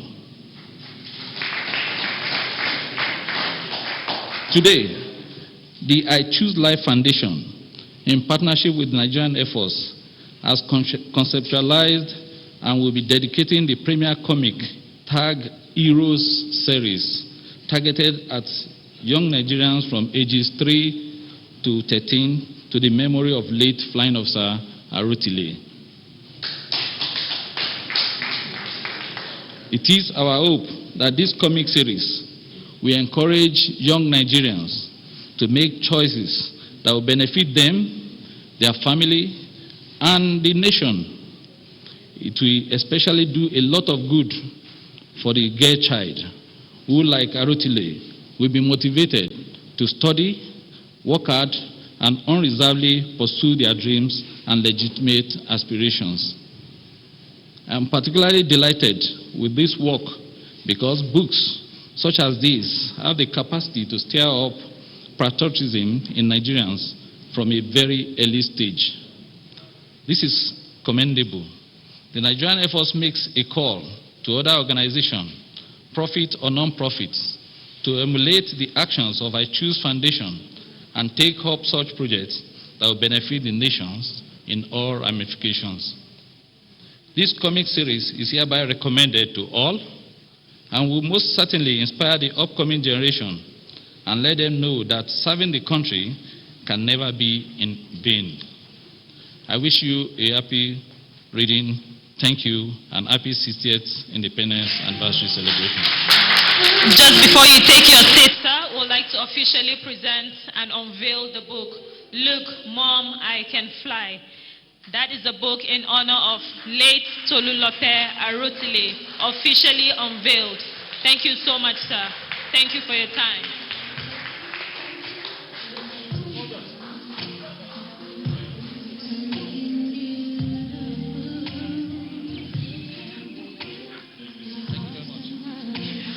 Okay, right now we are going to invite on stage, as you can see, right now we are going to invite on stage Engineer and Mrs. Akintude Arotile, the parents of late Tolulope Arotile, for their acceptance speech.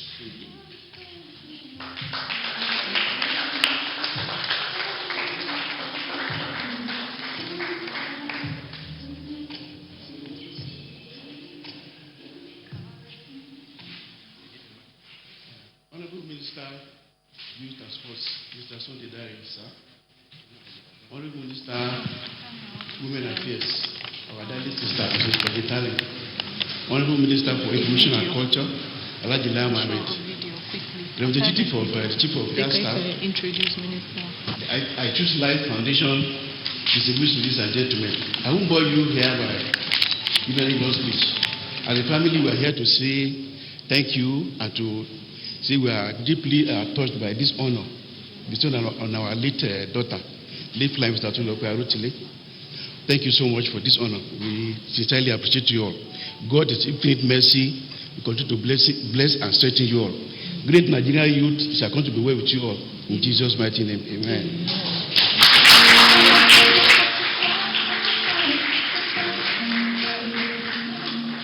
Thank you so much, sir. Once again, Tolulope lives on. Thank you very much. Before we invite the Minister of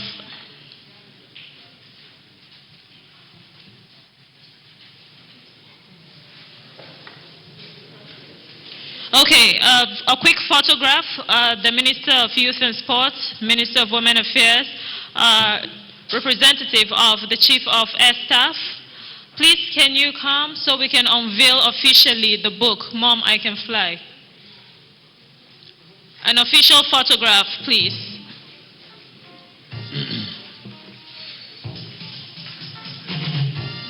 And of course, this moment will remain indelible in the mind of all of us.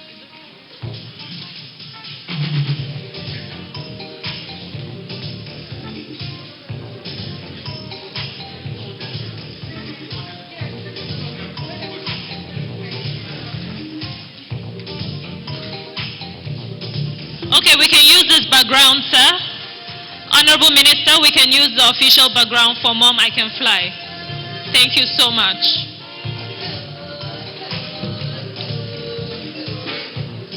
Our audience in Kano, how are you doing? Our audience in Port Harcourt and in Lagos. And also those on the online, hashtag, and other media handles. We give you kudos. Your input is seen. Thank you, please.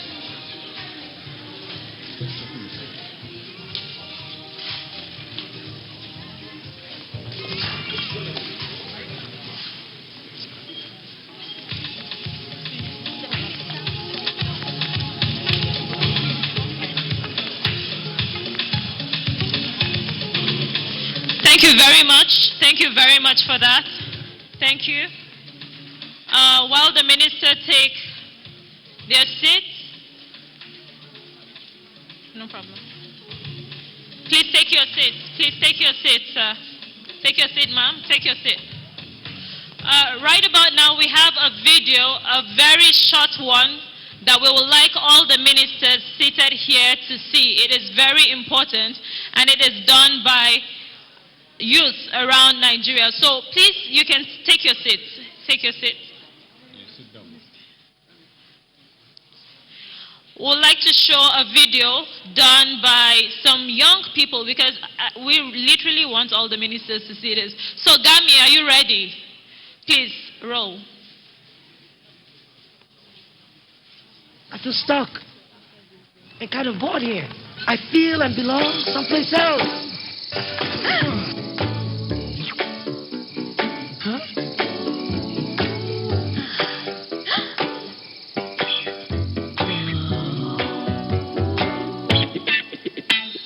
Here we come again in another style. This one is the rock face style. Here we come again, it's just another song. Yummy! Rock face style is the crucial style. Gummy, gummy, gummy. I have been looking all over for you. I was born upcountry, in the mountains by the border to a rare race of mountain shrews. We grew up learning many skills, including the arts, both fine and martial arts. As I grew older, I understood that a community of mountain shrews were more interested in posturing than anything else.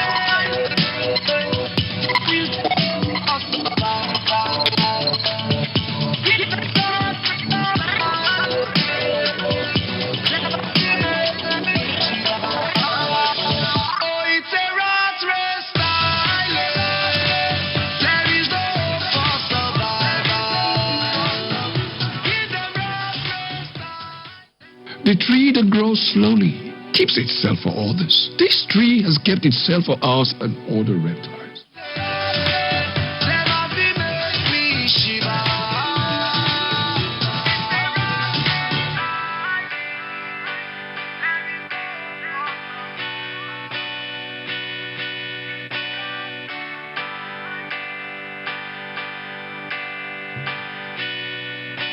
Okay, please put your hands together.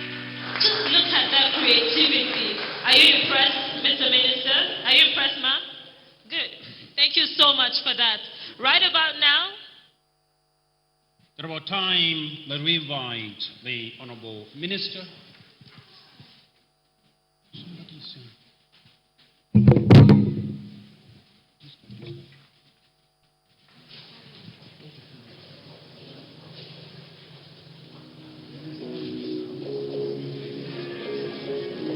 Okay, distinguished guests, sorry for that mix-up. May we request to introduce something very, very important. We have something in here, which is of course a symbol that symbolizes that symbolism of tranquility, unity, peace, and everything good. We have it, we call it cake, requesting the indulgence of the all honorable ministers and the chief of the air staff, and of course the parent, as we celebrate Nigeria at 60, requesting your indulgence to step up for the content of the cake. Let's celebrate them, ladies and gentlemen, as we take this part of the program. Let's clap for them, ladies and gentlemen.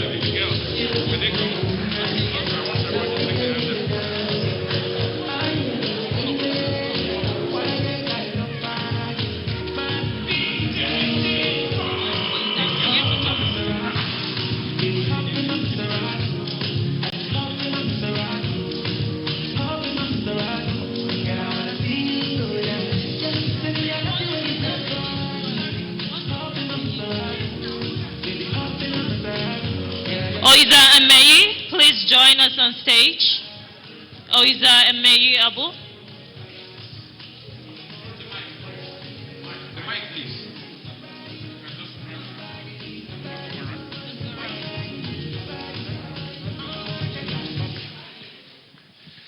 Thank you very much. Can we all be upstanding? Very often we listen to the national anthem being played in a recorded format. Sometimes a few of us mumble some lines in the national anthem. But I think just listening to these two young girls, I think they're twins. Yes. Just listening to them sing that national anthem this morning, I fell in love with it over again. And the words and the meanings of the words left out. So beyond the symbolic cutting of this cake, I think this country at 60 deserves kudos, deserves our commitment. And that symbolic cutting of the cake cannot be complete without having all of us, led by these young girls, sing the first stanza, because I know most people don't know the second stanza, of the Nigerian national anthem. To Nigeria at 60. Thank you very much. So they lead.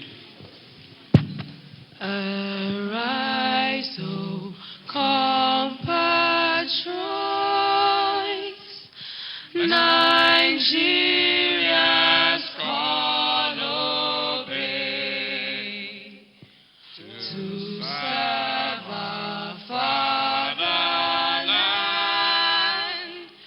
with love and strength and faith.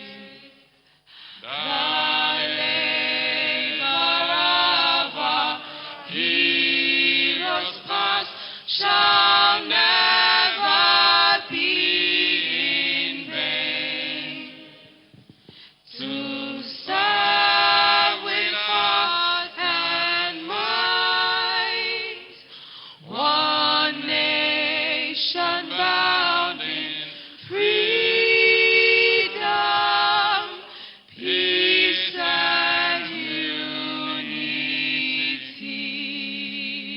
Thank you for very beautiful rendition. Thank you so much. Can we clap for ourselves, please? So let's join our hands together. Just put your hand on the knife.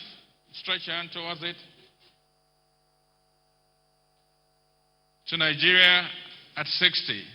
Happy Independence Anniversary.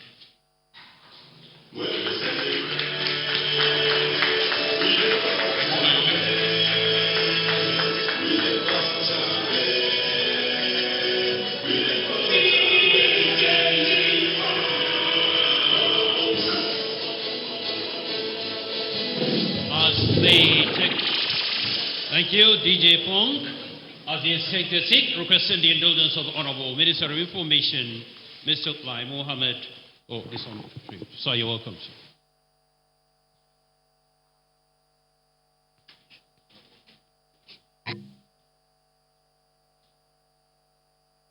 The Honorable Minister of Youth and Sports, the Honorable Minister of Women Affairs, Representative of the Chief of Air Staff, the parents of the late Tolulope, Mr. and Mr. Arotile, distinguished ladies and gentlemen, it's good that the Honorable Minister of Youth and Sports has already confessed his sins, because when he invited, he just sent me a text this morning. No venue.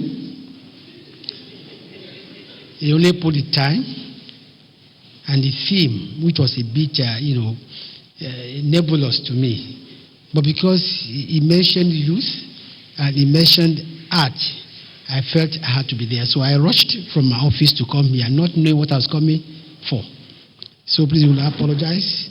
Please will forgive me if I ramble a bit. Now you see, of course I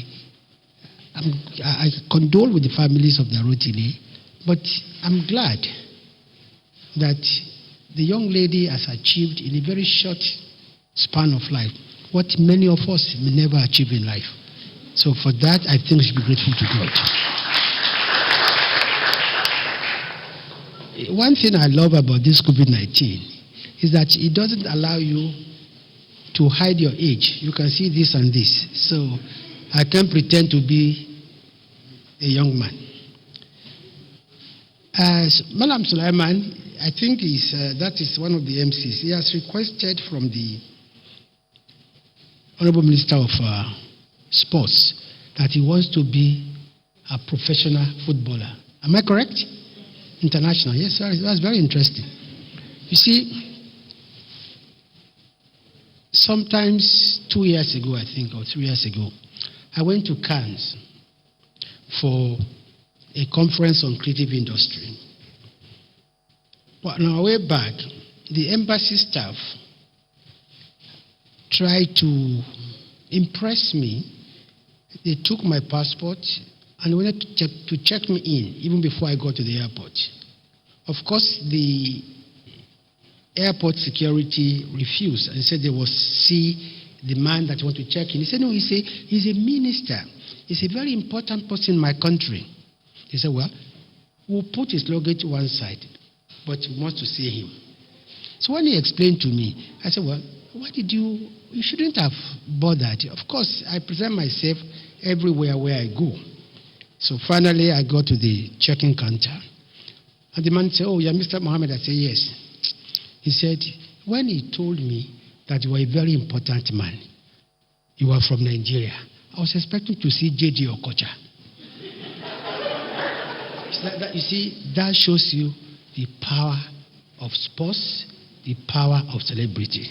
I have another very personal example. You see, I have I think it must be 6 now, but it was about 4 or 5 years old then. My grandson. Of all my grandson, he was the only one named after me. So you can see the kind of sentiment I had for him. But of all my grandson, he was the only one that had absolutely no respect for me. Honestly, it was irrelevant to him that his grandpa was a minister. He did not just like me at all. And I tried every time to move forward to try and embrace him. The young man could not be impressed. Until one day, I went to Madrid. Then we were invited to visit the Real Madrid Stadium. Those who have been to the stadium, they have this program where you choose your, favorite hero player. Then you just indicate on the platform. Then a picture will come up with you as if you are together with him. So out of boredom, I picked Ronaldo and had this picture of Ronaldo and myself. When I got home, my grandkids came to visit me. The eldest one saw the picture of me and Ronaldo. He said, Grandpa, can I keep the picture? I said, why not? You can keep it. And then they were looking at it. And for the first time, that grandson of mine that never greeted me, he crawled towards his brother. He said, is that Grandpa with Ronaldo? I said, yes, that's Grandpa with Ronaldo. Does Grandpa know Ronaldo? He said, of course. If he doesn't know him, how would he be taking a picture with him? He said, there. Now I will be greeting Grandpa. And that's how we became friends. Until tomorrow, the question is, Grandpa, when will you take me to Ronaldo? You see, this anecdote is just to show you how important sports is, how important the youth is. For me, and my ministry, Information and Culture, I believe that the world has changed. Before, the 5 richest men used to be people in properties, used to be people in brick and mortar.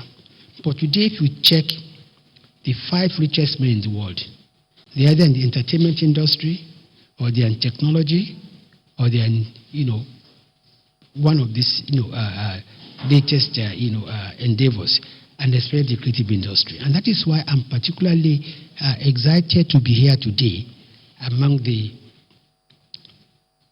creative industry community.